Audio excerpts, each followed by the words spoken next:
Friends, old age brings many changes to our bodies. Our hair turns grey early, the body weakens, teeth become fragile, and cheeks sag. We tire quickly, our faces lose their youthful glow, digestion worsens, vision fades, and much more. These are all natural signs of aging. However, today, these signs do not only appear in old age. Many young people now experience premature aging.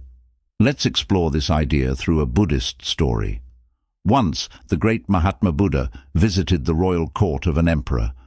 As soon as he arrived, he asked the king, "Tell me, how are the people of your village?" The emperor replied, "O Lord, thanks to the wisdom you have shared with us, even at the age of 60, people in our village look as youthful as 20. It feels as though time has stopped and everyone's aging process has ceased.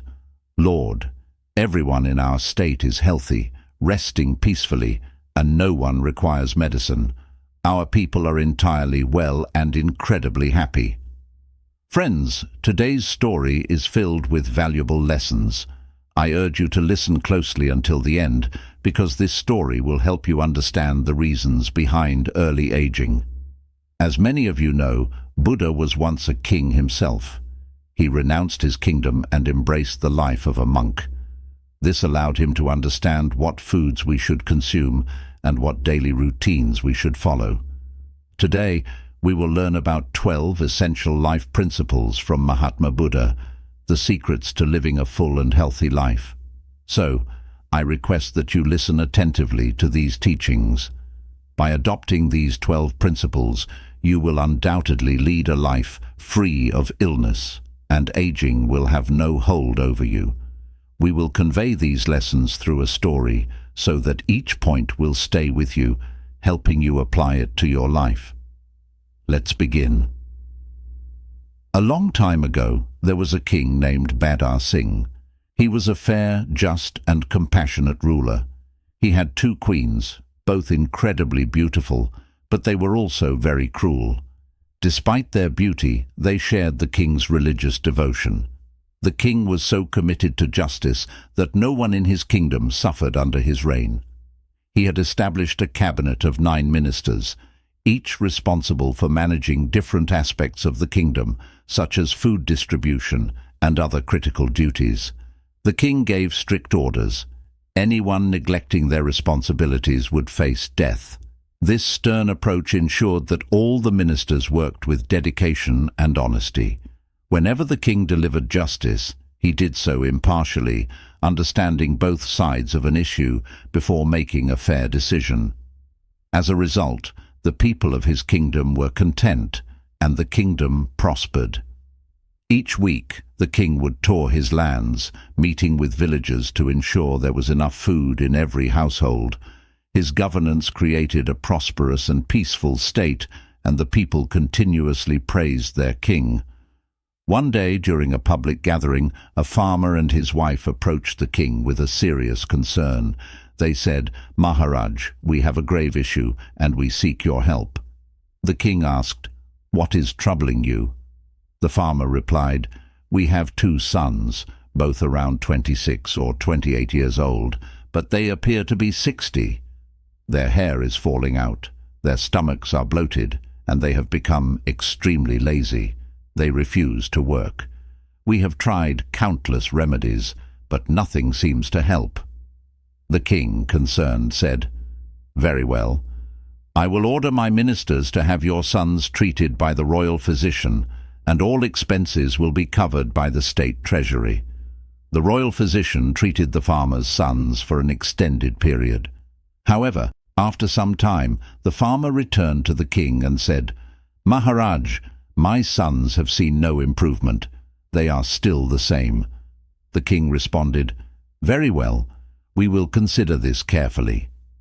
As he pondered the situation, another couple approached him with a similar problem, and soon, one by one, more than half of the villagers came to the king with the same complaint.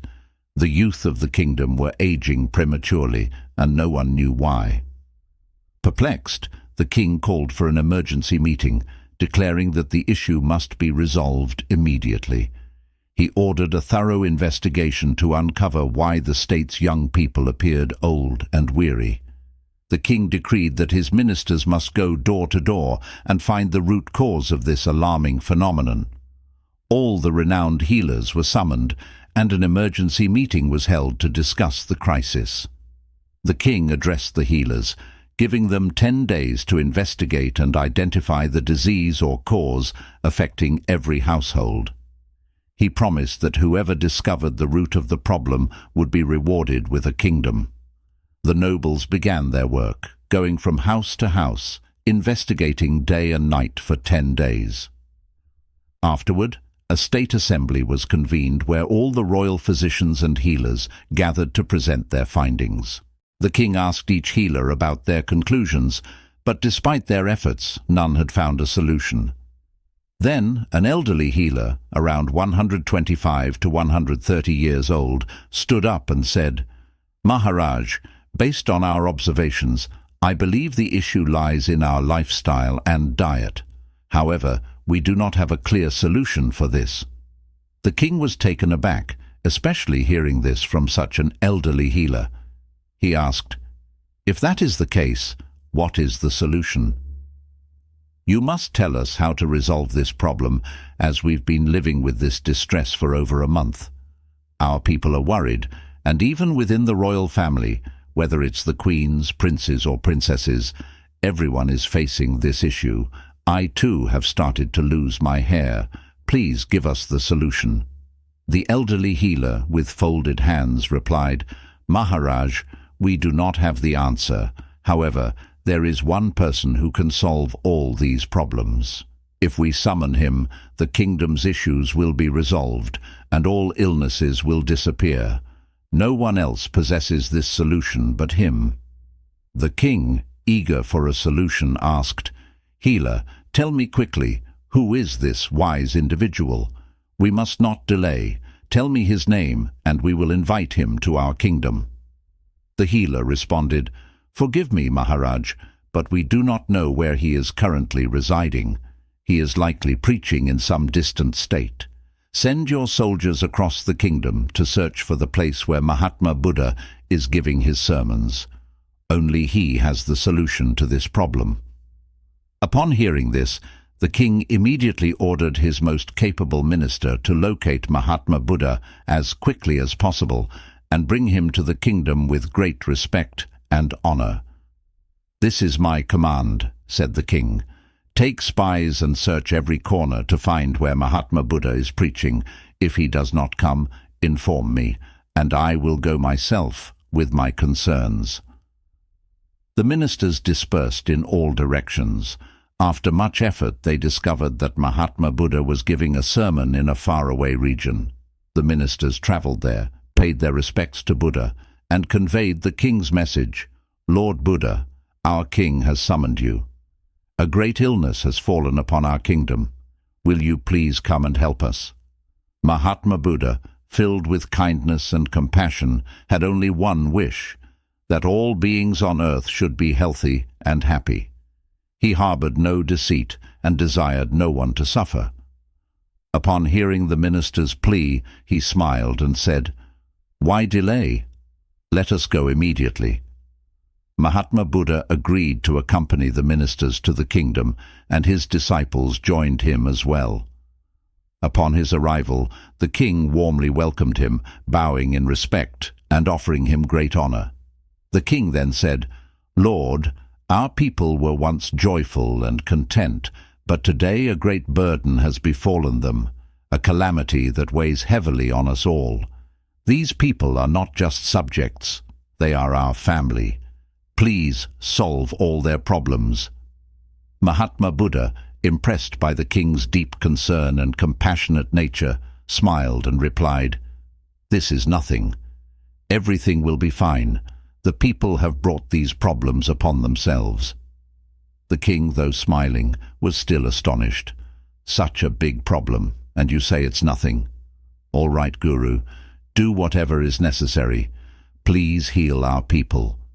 One of Mahatma Buddha's disciples stepped forward when Buddha gave him a signal. The disciple said, "O Raja, Give us an open space in your kingdom where all the inhabitants can gather, somewhere with fresh air, natural sunlight, and a serene atmosphere. Tomorrow, at 4 a.m., we will begin the treatment of your people. However, before we start, you must issue a royal order requiring every inhabitant, including yourself, to be present at that place. Tomorrow, a sermon will be delivered to the people, and the teachings will continue for 12 days. By the end of these 12 days, all your subjects will regain their health." The king was overjoyed to hear this, and responded, "In just 12 days. Wonderful! Any expenses you need will be covered by the royal treasury." But the disciple smiled and said, "There will be no need for expenses, Maharaj. All we ask is that you give a strict order. Every subject must arrive by 4 a.m. tomorrow, or they will face punishment." The king immediately implemented the order, ensuring everyone, himself included, would be present the next morning. He then chose a suitable location for the gathering. The king then declared, "Tomorrow all the people must gather at the designated place. We too will go and listen to the teachings of Mahatma Buddha. We will follow everything he says, and our spies will ensure that all households comply. Anyone who disobeys these instructions will face punishment." After this declaration, the people responded in unison, "No, Maharaj, we will all be there." Everyone greeted Mahatma Buddha and dispersed, as the meeting for that day was adjourned. Mahatma Buddha's sermon was scheduled for the following morning. At 4 a.m. sharp, all the people gathered to listen to Mahatma Buddha's words. As he began, he signaled to his disciple, who stood up and said, "Starting tomorrow, everyone in the kingdom must drink 2 to 3 glasses of warm water immediately after waking up around 4 a.m. This water should be sipped slowly from an earthen pot. Those who do not follow this instruction will not find relief from their ailments." This was Mahatma Buddha's first sermon, and it was vital that everyone follow it. He added, "Tomorrow I will deliver the second sermon. Everyone must attend and continue to follow the teachings." The next day, as promised, everyone gathered again. Mahatma Buddha asked, "Who followed the first instruction?" Everyone raised their hands and said, "We did, and today we feel much better. Our stomachs have been cleansed, our bodies feel light, and we look healthy." Mahatma Buddha smiled and said, "Now for the second lesson. Everyone must go for a walk. How far should you walk? Between 2 to 3 kilometers. Children and younger people should run during this walk. Adults aged 40 to 50 should walk briskly, taking 1 step per second, which is about 60 steps per minute. Those who can run should not sprint, but rather run at a moderate pace for about 2 to 3 kilometers, depending on their ability." The next day the gathering resumed, and once again Mahatma Buddha asked how everyone was feeling after following his advice. The people responded with joy, "We feel great. We are no longer ill." Seeing the positive response, Mahatma Buddha instructed his disciple to teach the people yoga and pranayama exercises. The disciple explained how to perform Anulom Vilom and Surya Pranayama, and advised that these exercises should be practiced daily for at least 30 to 45 minutes. As the meeting ended, Mahatma Buddha told the people to return the next day, having practiced the exercises. The people were now eager to follow his every word. On the next day the crowd gathered once again.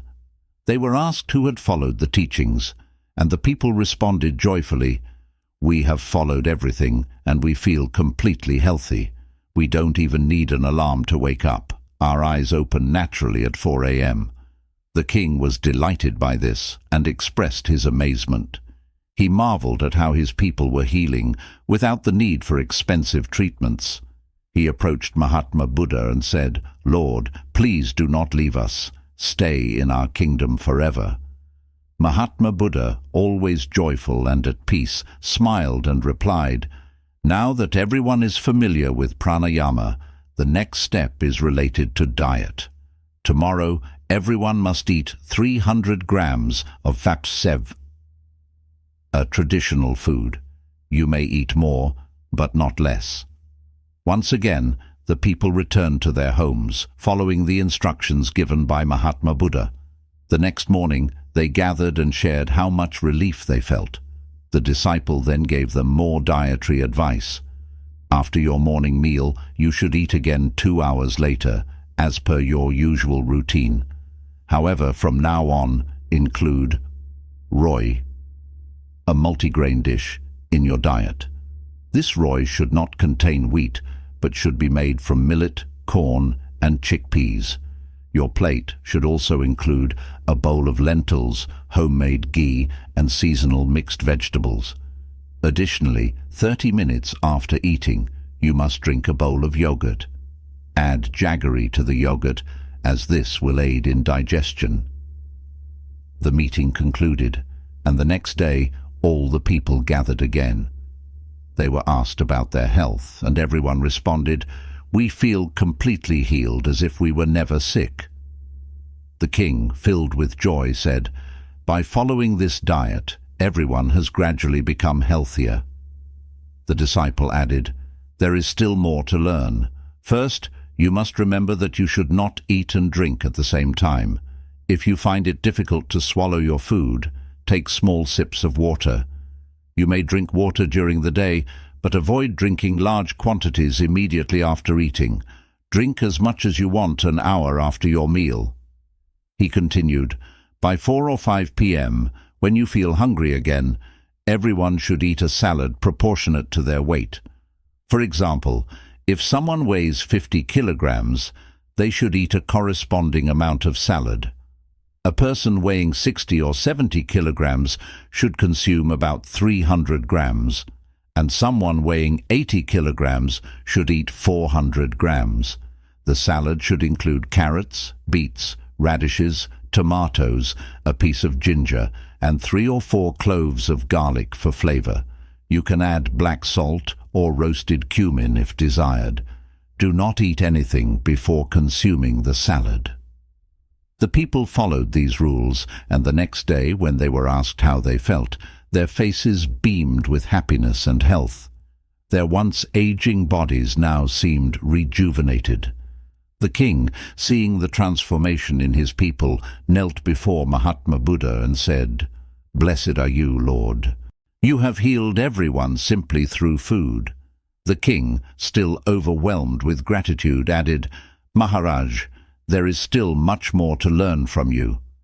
When the entire sermon was explained, the king joyfully said, "O Lord, with your guidance there will be no more diseases, and no one in our kingdom will ever age." The king eagerly asked the guru to continue, saying, "Please, tell us everything we need to know. I already feel as if I am free from illness, like I am 16 years old again."